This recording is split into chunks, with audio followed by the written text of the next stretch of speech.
Hello, everyone, and welcome back to Backlot Banter. My name is Tucker Hazel, and this is my less than evolved co-host Tanner Dykstra. Today, we're here to talk about Better Man, the latest music biopic with a twist. And we're here to give you our thoughts on it. But, of course, if you have thoughts on Better Man, you can leave those in the comments section down below, or you can join our Discord server, which is linked in the description, that you can join and then talk to us directly. This is a direct feed, Tanner. This is like a cup and string scenario, you know? Direct over the World Wide Web.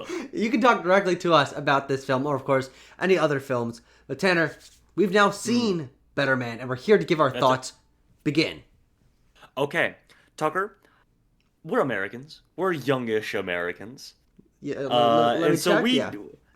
We have, at best, a passing familiarity with the name Robbie Williams. Did you know who Robbie Williams was before going into this film, before hearing about this film? I have a passing familiarity with Robbie Williams insofar as I saw this trailer for like 4 months.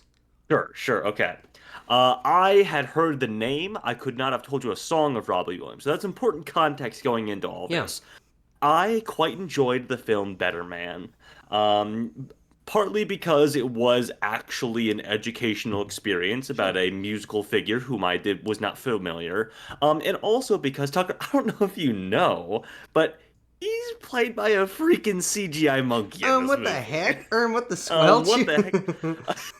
But no, I mean, that is a fascinating hook, a fascinating twist that director Michael Gracey, and it was Robbie Williams' idea to have himself be portrayed by this monkey for obvious thematic reasons that we will talk about. And it works, honestly. I think that Better Man still treads into ground sometimes that is more common biopic fare that I was not a fan of, but largely it's got a little dirt in its teeth. It's got a little grit to it that I think makes it feel a bit more honest than many other music biopics we've been getting in recent years. But I don't know what you thought, Tucker. Yeah, I completely agree. I was really impressed by this. I think it starts off other than the fact that the main character is a CGI monkey. Wait, what? Repeat that, Tucker? Here's the problem. Here's the problem with talking about this movie. Is the only thing that people are ever going to talk about with this movie is that it's the biopic where the singer was a monkey. Yeah. But the interesting thing is, this movie never once, within the bounds of the film, never once points that out. It's just that is the world of the film. The fact of the matter. Yeah. And I appreciate that. I think it's a very interesting and bold stylistic decision that is certainly something that is attention-grabbing, but is also, within the film, very well done. I mean, just some of the best facial capture and CGI, and when you're getting up close to, like, nostrils that aren't shaped like human nostrils and eyes that are much wider than human eyes and lips and teeth that, like, we'll get into that CGI, but it's amazing. But even though there are some elements of it, I think especially earlier on, where it is more traditionally biopic-y, this is a surprisingly experimental movie in its structure and its pacing and its jumping around between different things, and we're smash transitioning from time period to time period, and some of the most like visually creative musical sequences I've ever let my eyes upon. Like, this is a well-lit movie, well-shot movie, well-acted movie, like incredibly well-edited. Like, this is just a really goddamn good movie that, because of its surreality, it feels like a look into the soul of someone else, not just a story that is told about them. It is like, I'm a messy, weird person. This is my life. This is an artistic rendering of it. Go. It is what does he say? He's a narcissist. He's a bit of an asshole. He's a cheeky bugger in a way. Yeah, and every time that was brought up, I'm like, himself buddy, at the end of the movie. Same. But no, Tucker, all the things you're pointing to kind of circle back around to what I was saying. That this film has a bit more honesty about itself than many other music biopics. The common complaint, an easy complaint that can be thrown at any one of these historical dramas, music biopics, whatever, is they feel like they're checking off a list of Wikipedia article entries of like, well, these are the major life events that we have to go through. And that is par for the course for making a movie about a famous person's life, of course. But this one has a bit of oomph to it, has a bit of kick behind it, has a bit of grit to it. And I kind of want to explain what I mean by that. Many films of this ilk will be like, Elton John or Freddie Mercury or Johnny Cash or Bob Dylan, for that matter, are sort of these ineffable geniuses. They can't exactly be explained. The inner workings of their mind are just beyond an average human comprehension. Yeah. They're tortured geniuses who we are lucky to be experiencing the lives of. Better Man takes a very different approach as to how it displays Robbie Williams. And his creative process. It's not really about his creative process at all. No. Robbie Williams, in the film Better Man, portrays himself, which is important. Robbie Williams is, alive, well, and was involved with the creation of this film very closely. Displays himself as a guy who is, let's face it, pretty talented, but he's not like making himself out to be some sort of genius by any stretch of the imagination. He is above all else addicted to, from a very young age, fame. And we get into like the idea of being an entertainer. Exactly. The interpersonal workings of why he has felt that from a very young age. It's his relationship with his father. He is seeking the approval of his father, and that translates into the approval of the unwashed masses. Yeah. And the approval of himself, which I think is really the core thematic drive of this movie. And especially as the movie, we'll get into some spoilers here. Like, this is a great movie. Go see it. We want to talk sort of about the themes. So everything else is on the table here. As the movie is wrapping up and Robbie is trying to especially battle the addiction, drug and alcohol addiction that has sort of made him spiral. That's one of the most, like, this is a music biopic. The guy got addicted to drugs and alcohol. But I also think there's more honesty and grit to that. And I want to talk about it. I totally agree. I think that the moment in the AA circle when he mentions that his growth was stunted because he became famous when he was a child, and the idea of when you become famous, your life kind of stops, your growth kind of stops, you are stuck in this moment, the way that people see you, the way that you see yourself. And that's really what this movie is about, is him growing up, not growing up because he's being put into lots of different boxes by lots of different people, and then later on in his life trying to discover who he is post the trying to be famous, succeeding in being famous, and then the being at the top of the world but not being fulfilled internally. It's him trying to discover who he is as a person and why he respects himself and that sort of stuff. It's like seeking self-approval, and that is no more apparent than in the sequences in which whenever he's performing, he sees himself reflected in the audience and the insults that he saw from the past. And I thought that was a really interesting creative choice to continue to bring that up and have become more and more prevalent as his fame grows. More bits of his past, more like outfits and hairstyles we saw him have in the past keep showing up in the audience and like jeering at him. And he like the reality of the film kind of melds and breaks as he like pauses his performances, but in the reality of the world, of course, he was still performing, but like his thought process is like taking over. Robbie Williams didn't have multiple instances of staring off blankly. There's footage of all of this. No, Tucker, you're exactly right. And you use this word jeering, but like it really is violent the way these projections of himself interact and sort of like project themselves at the actual Robbie Williams on stage. They're like doing like knife across the throat. It's like, you suck, I'll kill you. It's like, Jesus, man. And he is like putting it on the table. It's like, yeah, that is what the voices in your head are saying, especially as they are amplified by your addictions and everything like that. And Robbie Williams' addictions to drugs and alcohol are very much on display in this film. They take the part of his life where he is addicted to substances takes up a large part of this film. Whereas in other biopics, other films in this genre, it is maybe like a end of second act into third act kind of thing, like where they're like, and then they got really into drugs for like 20 minutes of movie. You mentioned that, but I think that's true. It's different in this film, but I think it's only true because this movie does not really follow a 3-act structure. Like, there's not really the traditional rise to fame. We don't really see him record his first album. We don't see his, like, we kind of see him do his first performance. He has a couple of different, like, the band that he joins and then his solo career kind of like takes off in the background. It's very unique in the way it cares to show different parts of the progression of his career. And so I think that also is what sets it apart tonally, is you're expecting these beats to be hit, but we will just like montage through some things that you're like, whoa, hold on, like that is what you would spend an entire act on in any other given movie. That's the thing where I'm like, where I'm gonna sound like a bit of a hypocrite, where I'm like, well, how did Robbie Williams get really famous in a solo career? I agree with you. Yeah, yeah. Like there's still some information, as you and I are people who don't know Robbie Williams from a hole in the wall. I kind of don't know what his actual history. Well, I mean, I know some of it, but like his actual history as a performer, I couldn't name one of his albums. But like, I honestly couldn't even name one of his songs because it's kind of hard to tell in the movie, especially someone not familiar with it, what actually is one of his songs or not. But even though I agree that is something that like I was like, I kind of wish I like understood this a little better.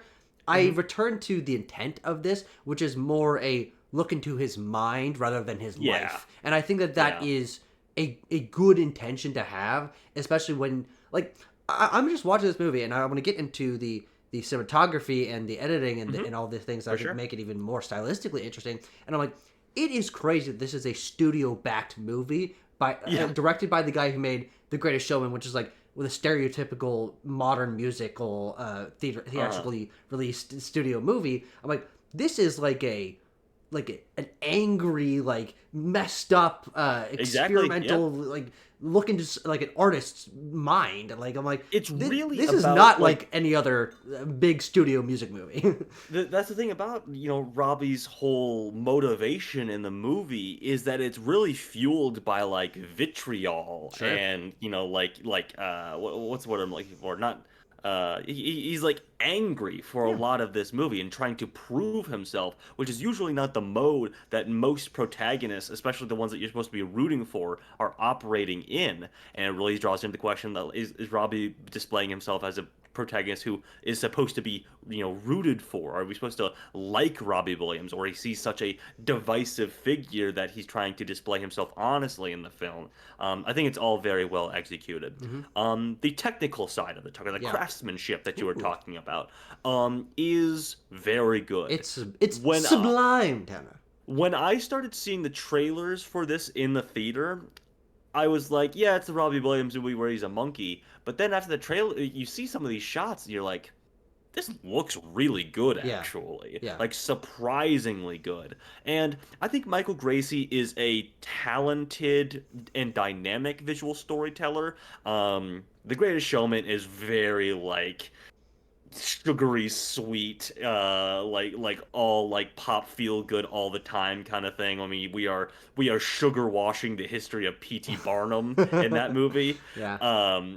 And in this one, I think he takes a very a similar. Wait, I've never heard that term before. Is that I invented that? Came up with it? Okay, I kind of like it. Yeah. Thank you. But in this one, he is taking that dynamicism in how. Well, actually, no. You just messed up the phrase sugarcoating. That's really what happened. That's the word I was looking for. But you're right. You're right. Never mind. Anyway, Tucker. Besides me getting words wrong out of the way, Michael Gracey is taking his knack for visually dynamic, especially musical sequences, and applying it to what you're talking about, a more fucked up, angry, vitriolic story. And those moments can serve. Especially, I think the one that has really, I think Paramount or whoever, the Better Man movie account posted this online. The rock DJ sequence is super euphoric and really serves to like elevate the film to something really visually spectacular. And there are a number of moments like that. The moment where he meets his first wife, where we do the number "She's the One," and a couple of them are really visually spectacular and really dazzle you in the theater. There are four of them that stand out to me, and I because the movie is edited in such a way that things kind of ebb and flow between musical reality and like film reality, it's hard to tell which things are like intended as specific musical sequences. But there are four that like I'm like, okay, I can like point that in my mind, and that's like a sequence I could see myself rewatching. And I think each of them are totally distinct and really, really special. I mean, this is like some of the most like creative shot composition and like flowing between edits like I've ever seen. The one you mentioned that they released online is the one with the boy band. They're on the streets of London, and there's all sorts of background singers. are dancers, and they're running in and out of shops. And the moment that really gets me is when they smash this giant thing of gumballs. Oh, the and gumball, everyone and starts they're like all sliding around the street. I'm like, yeah. I just sat there in the theater. I'm like, that is such a good idea for like a so cool. set piece moment in a in a musical sequence. And then the one that I think is for me easily my favorite of the movie is when he gets fired from the boy band and angrily drives away. And he's driving and he's swerving like in between cars and like almost crashes a couple of times, and he's like belting his heart out as he's doing it. But then Come Undone is the name of that number. Oh, great, Come Undone. thank you. Yeah. And then red lights start showing up on the road, and like everything starts being like drenched in like deep blood red. And then there's this moment where the bus that he saw his dad go by on like is by him, and he's like watching his father dance, and then he crashes the car. Crashes the car. I don't know what the is. Whatever. It's just in this like dreamscape where nothing is actually physically happening. And he crashes the car, and the car goes through and hits water, and he goes underwater, and he's like struggling to get out. Is the underside of the frozen lake and everything, and the paparazzi are on the other side of it. And the ice smashes through. And the paparazzi, like it's like a big school of paparazzi fish around him. He's like getting grabbed at, and they start like, and then there's like fans, and they're all like bleeding, and I'm like, this is insane imagery. Like genuinely, like when this movie is released on PVOD and available online, people are gonna be sharing these shots like, Jesus fucking Christ, how did this movie not make $1 billion at the box office? Like this is the next West Side Story in terms of creative, memorable, incredibly well done musical sequences that are. No one else is doing them like this, and it seems like this is not going to pan out financially for Paramount. Or for anyone involved. No, I mean, this is but it's going to be because of how well this is made. It's going to be a cult hit in the future. I absolutely guarantee it. I mean, there is already like a groundswell of your more critically minded people being like, this is really something special here. Yeah. This is really separating itself from the rest of the genre.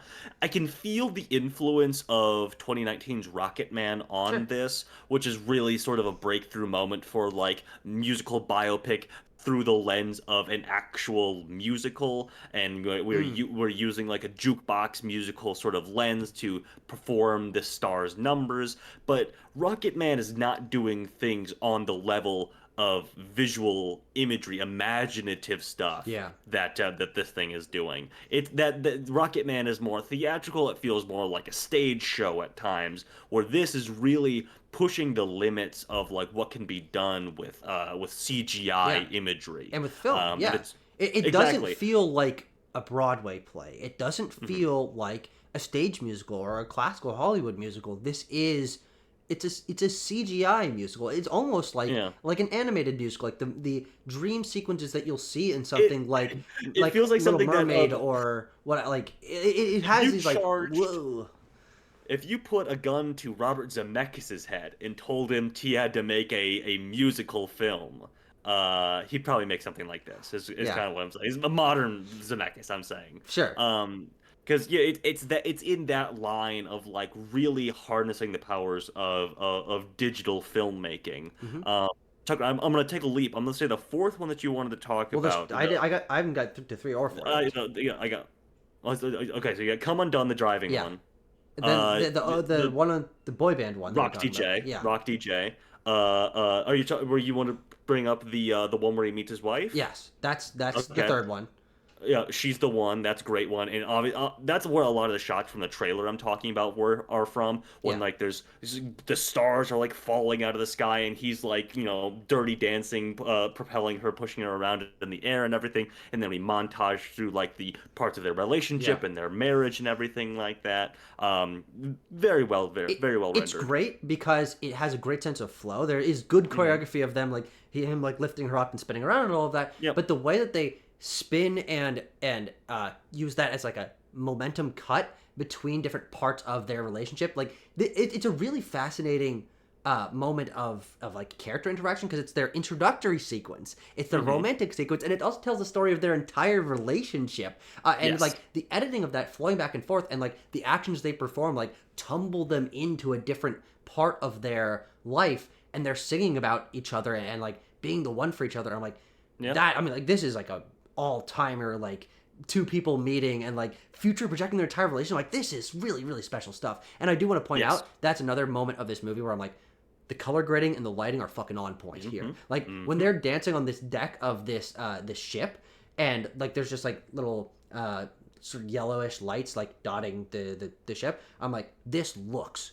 great. I mean, it would be so easy for it to be washed out. It would be so easy for it to be a little bit too dark, a little bit too key lit, but it is perfectly bathed in like a yellow glow, and I'm like, chef's kiss. Like, and it looks like it's shot on film. Like, there's just like this graininess and texture to it. There's a graininess to the entire film that is, meant to like display the period a little bit of the time, and also give it, a viscerality as well. The last one I'm going to imagine you wanted to talk about, Tucker, is the final, well, not the final concert, but like his big, like the everything in his career is leading up to this. It's called like Knob Bush or something ridiculous British named.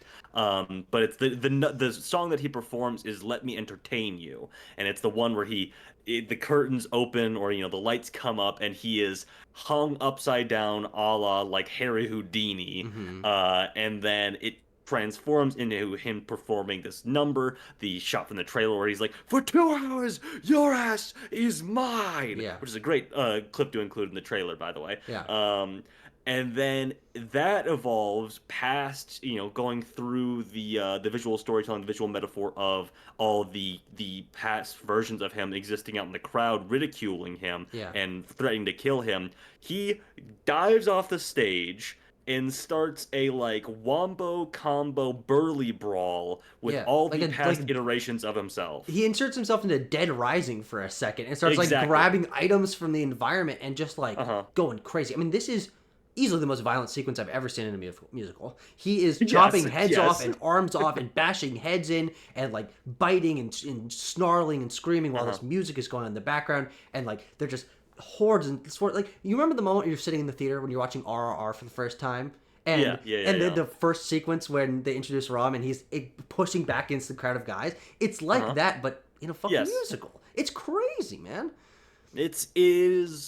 Truly, I was taken aback by that sequence, because leading up to that, and we haven't really talked about the emotional beats of this story, because they can feel a little bit more rote, as I was talking about. In comparison, absolutely. Exactly. They feel, especially when you're juxtaposing it with the insanity that we've been describing thus far. The things where he's like, I'm getting ostracized for my band, for my drinking and drug problem. I have a complicated relationship with my parents, especially my dad, who inadvertently forced me into being obsessed with fame. The scenes in between these sequences can feel a little bit paint by numbers, or they can feel quite gritty and real and grounded emotionally. It kind of can swing and oscillate between the moods that are being evoked, at least for me. Whether I'm like, okay, this is really pushing the bounds, I feel some honesty in this, versus scenes that I'm like, okay, I've seen this kind of scene before. Well, I mean, I do think that the visual creativity does, for at least some part, extend to these more traditional sequences. There is this moment that I recall when he confronts his father. He's in the lake. He's floating on a door that he's ripped off the hinges.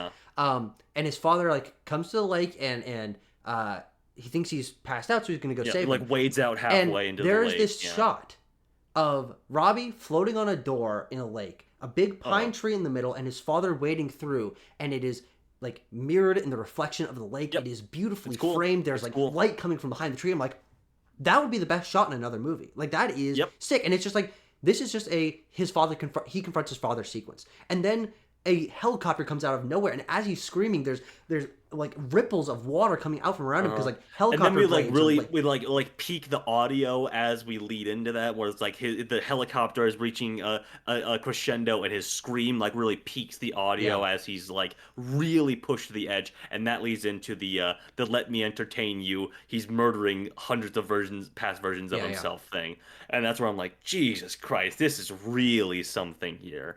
And then that goes back. Then we flow back into a bit of we get there's a calmer moment after that. I think well earned after that insanity, where he sort of has this reckoning about his life, and he does the AA meeting that you brought up earlier. He really tries to make amends with everybody in his life. His ex-wife, now his mother, his father, and that takes us into the end of the film, which is very nice. Like, he's in a tux, he's on stage, Yeah. he's singing Frank Sinatra songs, which ends off the movie where he's learned to like accept himself, Yeah. which is the ultimate, emotional catharsis of the film. That he does not need the approval of his father, he does not need the approval of millions of fans. He needs to let himself love himself. Yeah. Which is a very fair emotional conclusion for this film to come Yeah. to, honestly. And I also think that in terms of like emotional honesty, the emotional climax of this film being him on stage singing Frank Sinatra with his father feels incredibly personal. This is not ending on the big. This is not ending on the big concert that like was the best concert in the band's career. This is something that's important to me. That I mean I don't know if this actually happened in real life. Doesn't really matter at the end of the day. But it's like reconnecting with his father, like connecting with his father on like a personal level of like, I understand why these choices made. Like, I forgive you for this. They're singing this, I mean, great Sinatra song together that means a lot to both of them. The lyrics are matching the fact that they are like trying to get over the mistakes they've made in the past and forgive one another. And like the camera is like flowing out into this really interestingly shaped stadium, and like the big Robbie Williams RW in the background, like. And like his mom is there and she's breaking off into tears and everything like that. It is a sappier moment, but something that's well earned again, like I said.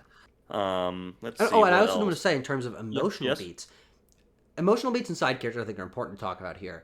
I think the side characters for the most part, it doesn't really matter. Like I couldn't name any of their names. I don't really know what Robbie's relationship is with any of them. The guys from Oasis are Liam Gallagher is in it for a little bit, and that's pretty funny. Anyway, and continue. There's all of the band members from his old boy band, and there is the woman who is his wife for a while.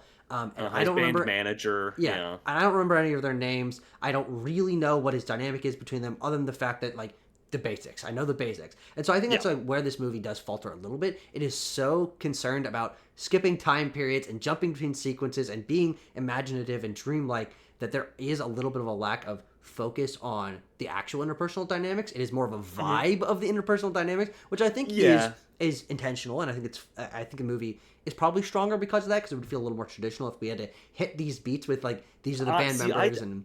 I take the opposite sort of mindset of it. I think because it is left to vagary a little bit, that's where I feel a little bit of the music biopic traditional elements coming through. Or maybe not just I don't want to narrow it down to a musical biopics, but like, the more standard relationships between characters coming through, whereas the rest of the film feels so unique and honest, and like Robbie Williams really had a hand in telling this story. Sure.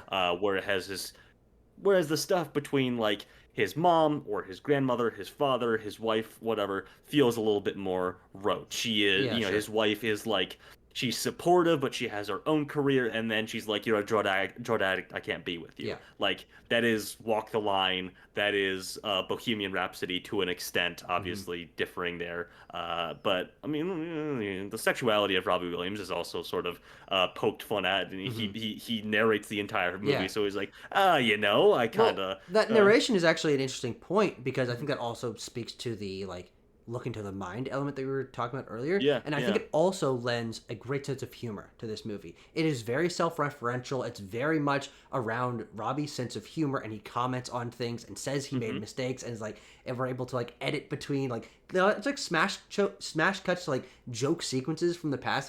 This moment where he's being interviewed and he's like, he messes something kind of up on stage and he's like, well, that's not the worst thing that I've ever said in an interview, and it cuts to this joke about him sleeping with the Spice Girls, and like that wouldn't happen in any other biopic when you don't have someone with a sense of humor about themselves, being also the narrator, so you can have this like narration moment, and it feels in the tone of this movie, which I think is it succeeds very strongly.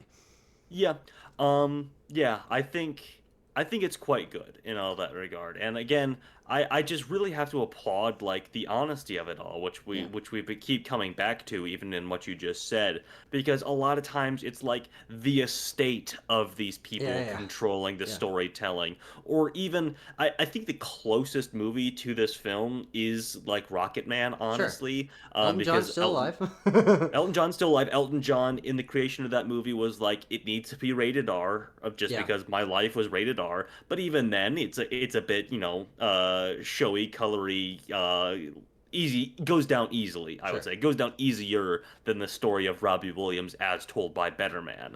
Hmm. Yeah, I think it's really singular and a step forward for the genre that will probably not be taken because this film is going to be viewed as an outright failure financially. Yeah.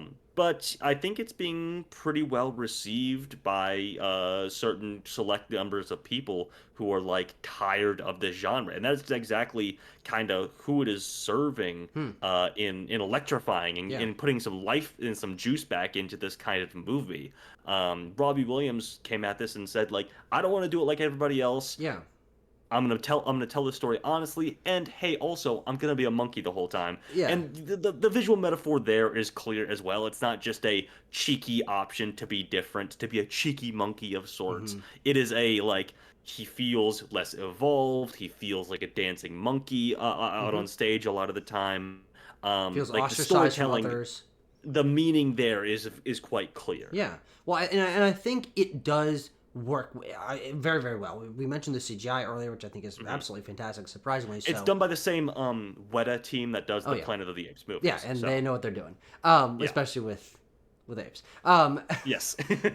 But I think also him visually not just being an actor and an actor portraying a famous figure, I think allows for there to be less of a, I don't know, it's interesting. I think there's almost less of a, this is an actor playing someone else's role That you than, avoid a lot of that, like yeah, that dichotomy that's in your brain or whatever, yeah. where you're like, well, that's just Freddie, that's just Rami Malek with big fake teeth in, Yeah, or yeah, whatever. or Timothy Chalamet, or insert Uh-huh. person here. But I also think that it matches the dreamlike scenarios and creativity of the visuals a Yeah. lot, because he's not like, he is a person was put into CGI sequences, but because he is then covered in CGI, it matches visually a lot better, and things have this sort of like sparkle sheen to them. It's like, well, this is visually consistent. There's not like him like standing out from like these CGI backgrounds or dreamlike scenarios. It all feels like it could be from an animated movie, which I think is Yeah. an important distinction. And also just emotionally, I think it works really well. Like it looks good, and Robbie Williams as an actor, like, because he is the voice performance of this, really Correct. really sells it. And I think again, it goes back again to the honesty, and I think because it is such a bold choice, it, I think, is something that does put people off from this movie. I think if Yeah. there was not the monkey aspect, I think this would be Of a weaker film creatively, but I think it would be course. much more palatable to the audience, because when I told my friends, I got back, I got on Discord, I'm like, oh yeah, I just saw Better Man. Like, oh, that's the one with the monkey, right? That looks stupid. And I'm like, it was a Yeah. great movie. I'm sorry. Like, I don't know what to tell you. Like, get over that Yes. fact and watch something that's really, really creative. Yes, and that is exactly the attitude that Robbie Williams is taking. Is like, I'm gonna do it this way. Fuck it, fuck you if you don't like it. Like, Yep. that's how I wanted to do it. He did it his way, after all. Tucker, I'm gonna give Better Man a 7.8 out of 10. Tanner, my thoughts have risen as we've talked about this movie, and while there are some sequences that I'm like, yeah, that was kind of by the numbers, Mhm. I think this is also one of the most bold and well delivered creative expressions that I've seen in a movie in a long time, especially in a Sure, genre as well trodden. absolutely. So I'm gonna give this a 9.3 out of 10. I think this was an absolutely Ooh, remarkable all right. movie. I mean, I like Yeah. this is a strong recommendation. Go see this on the big screen. Watch this when it comes to PVOD. Yeah, Like, yeah, share for sure. clips of this online. I don't want it to go undersung, and so I will be singing its praises. I don't know. Thank you very much, everyone, for watching our review of Better Man. I hope we sold you on this movie a little bit. Of course, go see it if you haven't already, or recommend it to others if you have and enjoyed it. We will see you guys in the future for more movie reviews.